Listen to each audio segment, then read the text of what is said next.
नमस्कार. 8:30च्या बातमीपत्रात मी शैलेश पेठे आपलं स्वागत करतो. सुरुवातीला एक नजर ठळक बातम्यांवर. पंतप्रधान नरेंद्र मोदी आजपासून 2 दिवस राज्याच्या दौऱ्यावर. येत्या 3 महिन्यात मुंबईत वॉटर बस आणण्याचा प्रयत्न करणार केंद्रीय रस्ते आणि महामार्ग वाहतूक मंत्री नितीन गडकरी. प्रधानमंत्री ग्रामसडक योजनेच्या धर्तीवर मुख्यमंत्री ग्रामसडक योजना राज्यात राबवणार पंकजा मुंडे. नाशिक आणि त्र्यंबकेश्वर इथल्या आगामी कुंभमेळ्यापूर्वी गोदावरी नदी प्रदूषणमुक्त करण्याला प्राधान्य जलसंपदा मंत्री गिरीश महाजन. आंतरराष्ट्रीय क्रिकेट परिषदेनं जाहीर केलेल्या मानांकनात विराट कोहली 15व्या स्थानावर. आणि राज्यात अनेक ठिकाणी अवकाळी पाऊस आणि गारपिटीचा तडाखा. डाळिंब, द्राक्ष आणि संत्रा पिकांचं नुकसान. पाहूया सविस्तर वृत्त. पंतप्रधान नरेंद्र मोदी आजपासून 2 दिवसांच्या राज्याच्या दौऱ्यावर येत आहेत. कलिना इथं मुंबई विद्यापीठात 102व्या भारतीय सायन्स काँग्रेसची विज्ञान परिषद आणि प्राईड ऑफ इंडिया विज्ञान प्रदर्शनाचं उद्घाटन उद्या पंतप्रधानांच्या हस्ते होणार आहे. ताज देशातील सर्वात मोठी खासगी बँक असलेल्या ICICI या बँकेच्या स्थापना दिनाच्या समारंभालाही पंतप्रधान उपस्थित राहणार आहेत. टोलबाबत गेले 2 महिने तपशीलवार अभ्यास सुरू असून पंतप्रधान आणि केंद्रीय मंत्रिमंडळाची मान्यता मिळाल्यानंतर महिनाभरात नवं टोल धोरण आणण्याचा प्रयत्न असल्याचं केंद्रीय रस्ते आणि महामार्ग वाहतूक मंत्री नितीन गडकरी यांनी म्हटलं आहे.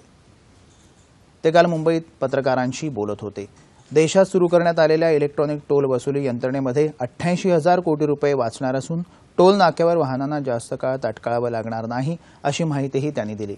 महाराष्ट्रात राज्य महामार्गावर ई-टोल वसुलीसाठी यंत्रणा उपलब्ध करून देण्याचं आश्वासनही त्यांनी यावेळी दिलं. मुंबईतली वाहतूक कोंडी कमी करण्यासाठी येत्या 3 महिन्यात वॉटर बस आणण्याचा आपला प्रयत्न राहील. राज्यात प्रदूषण कमी करण्यासाठी वाहतूक मंत्री दिवाकर रावते यांच्याशी चर्चा करणार असल्याचंही गडकरी म्हणाले. 300 पैकी 140 टोल ई-टोल झाले. मुंबई दिल्ली पूर्ण झालं आणि देशाचं आता याच्या डिसेंबर पर्यंत म्हटलं त्यांना पूर्ण करा म्हणून. मला आत्ता आकडेवारी माहिती नाहीये पण जवळपास 300 पर्यंत ते या 15 दिवसात सगळे टोल होतील आणि त्याच्यामुळे 88,000 कोटी रुपये वाचणार.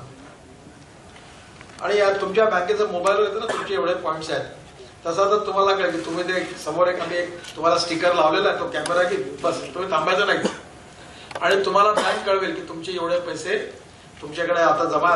आणि मी रावते साहेबांना विनंती करणार आहे की पुणे आणि मुंबई याच्यामध्ये जी व्हॉल्वो बस सर्व्हिस आहे ती बायोडिझेलवर करा. आता बायोडिझेलवर आणि इथेनॉलवर देखील एक बस नागपुरात चालते. याचा सगळ्यात मोठा फायदा असा आहे की 95% इमिशन ऑफ कार्बन मोनॉक्साईड प्रदूषण मुक्त, जे स्वच्छ भारत प्रदूषण मुक्त भारत.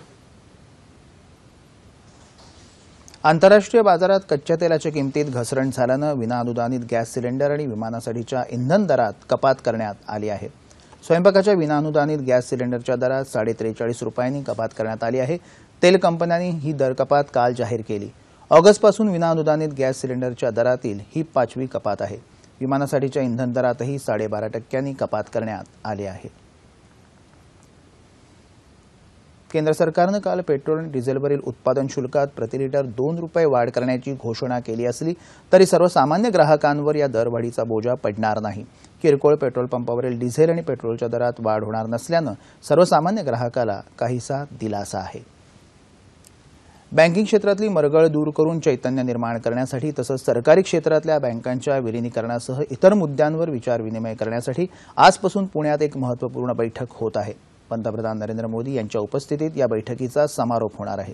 केंद्रीय वित्तमंत्री अरुण जेटली, केंद्रीय वित्त राज्यमंत्री जयंत सिन्हा, रिझर्व्ह बँकेचे गव्हर्नर रघुराम राजन, वित्तीय सेवा विभागाचे सचिव तसंच स्टेट बँकेच्या अध्यक्ष अरुंधती भट्टाचार्य, इंडियन बँकेचे अध्यक्ष TM भसीन तसंच इतर राष्ट्रीयकृत बँकांचे अध्यक्ष या बैठकीला उपस्थित राहणार आहेत.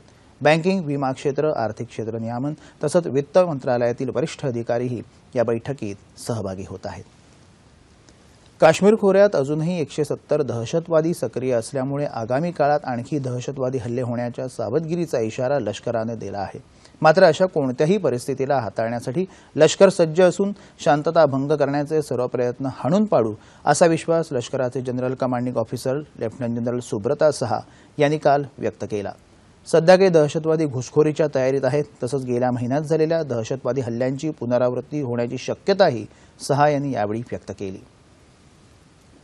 माहितीचा अधिकार अधिनियमाअंतर्गत अर्ज करण्यासाठीच्या ऑनलाईन सुविधेचं काल मुख्यमंत्री देवेंद्र फडणवीस यांच्या हस्ते मुंबईत उद्घाटन झालं.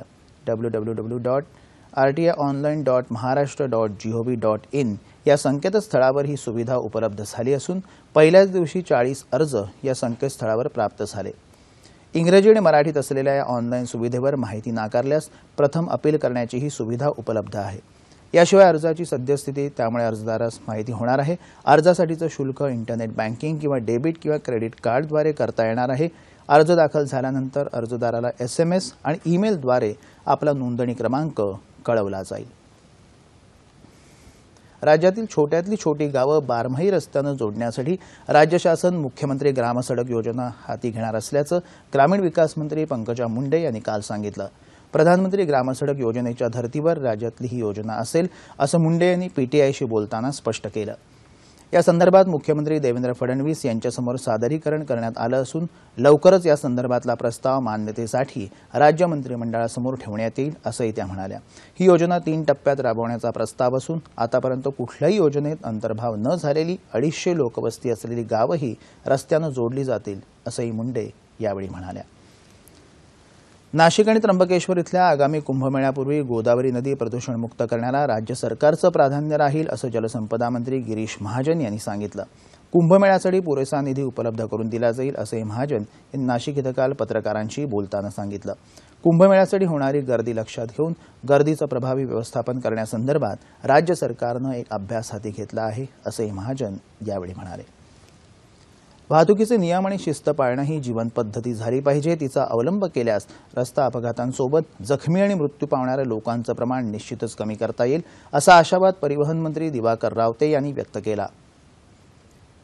मोटार वाहन अपघातांना परिणामकारकरित्या आळा घालण्यासाठी आणि रस्ता सुरक्षिततेचा प्रचार प्रसार करण्यासाठी 11 ते 25 जानेवारी या कालावधीत रस्ता सुरक्षा अभियान 2015 राबवण्यात येत आहे. मंत्रालयात काल यासंबंधीची आढावा बैठक आयोजित करण्यात आली होती. हे अभियान केवळ सोपस्कार न ठरता सुरक्षितता हा माणसाच्या जीवन जगण्याचा मार्ग किंवा कृती झाली पाहिजे, असंही रावते यावेळी म्हणाले. वाशिम जिल्ह्यात रिसोड तालुक्यातल्या काही शेतकऱ्यांनी शासनाच्या कल्याणकारी योजनेचा लाभ घेऊन सामूहिक पद्धतीनं बीजोत्पादन केलं. त्यांच्या प्रयत्नांना यश आल्यामुळे आता हा प्रयोग इतरांसाठी निश्चितच आदर्श ठरला आहे. वाशिम जिल्ह्यात बाळखेड भागातले काही शेतकरी कृषी विभागाच्या ग्राम बीजोत्पादन कार्यक्रमात सहभागी झाले. त्या अंतर्गत 200 शेतकऱ्यांनी एकत्र येऊन 20 गट तयार केले. कृषी विभागानं त्यांना जॉकी 9218 या वाणाच्या पायाभूत बियाणाचं वाटप केलं. पण या बियाणावर प्रक्रिया करण्याची गरज होती. गावात ती सोय नसल्यामुळे या शेतकऱ्यांनी स्वखर्चातून आणि कृषी विभागाच्या मदतीनं बीज प्रक्रिया यंत्रणाच खरेदी केली आणि 200 एकर जमिनीवर हरभऱ्याचं भरघोस उत्पादन घेतलं. जवळपास 1000 ते 1100 क्विंटल रॉ सीड तयार झालं होतं.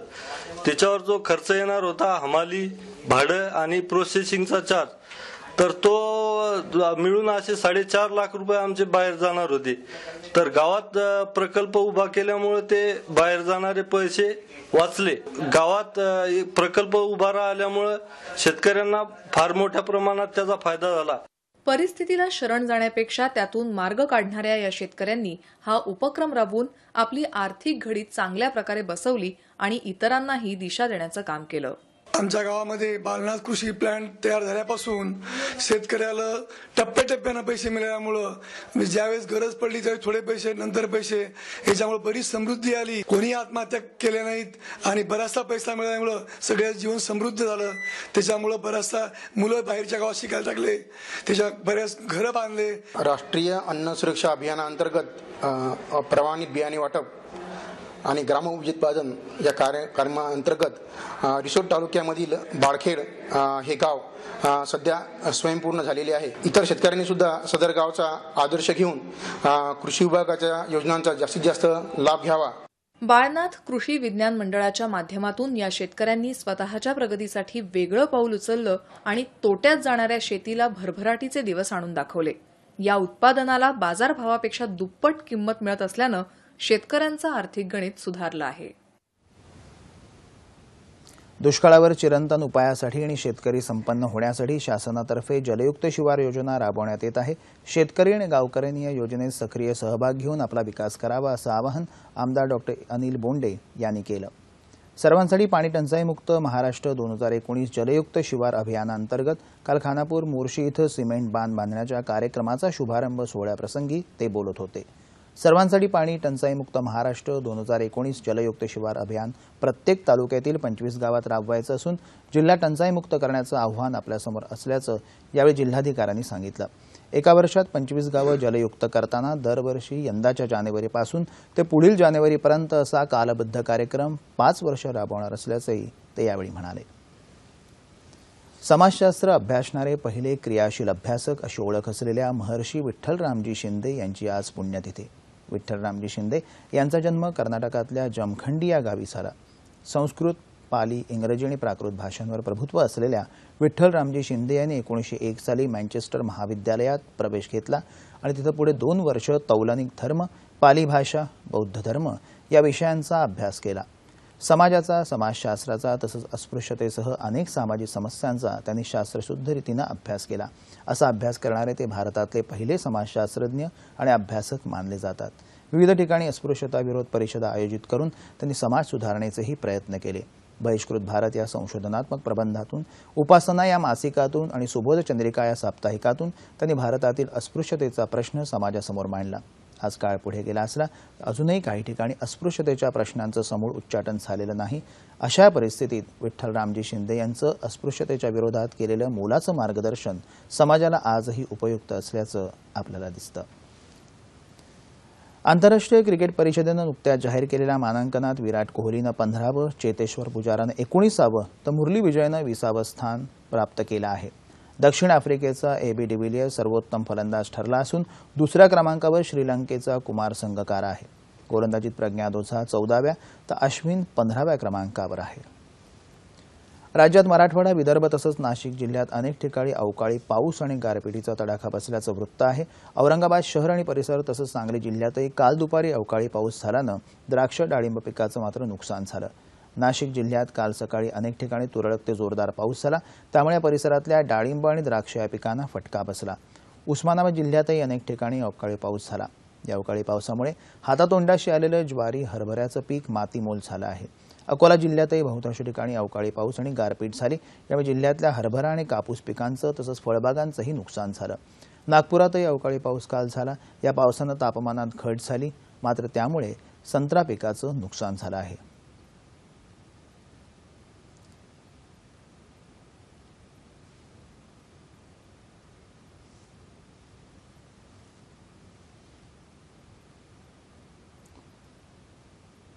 राज्यातलं हवामान. राज्यात येत्या 24 तासात मराठवाड्यात काही ठिकाणी तर कोकण, मध्य महाराष्ट्र आणि विदर्भात तुरळक ठिकाणी मेघगर्जनेसह पाऊस पडेल असा अंदाज हवामान खात्यानं वर्तवला आहे. ठळक बातम्या पुन्हा एकदा. पंतप्रधान नरेंद्र मोदी आजपासून 2 दिवस राज्याच्या दौऱ्यावर.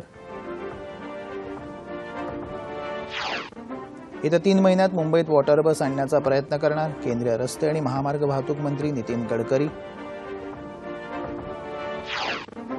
प्रधानमंत्री ग्रामसडक योजनेच्या धर्तीवर मुख्यमंत्री ग्रामसडक योजना राज्यात राबवणार पंकजा मुंडे. नाशिक आणि त्र्यंबकेश्वर इथल्या आगामी कुंभमेळ्यापूर्वी गोदावरी नदी प्रदूषणमुक्त करण्याला प्राधान्य जलसंपदा मंत्री गिरीश महाजन. आंतरराष्ट्रीय क्रिकेट परिषदेनं जाहीर केलेल्या मानांकनात विराट कोहली 15व्या स्थानावर.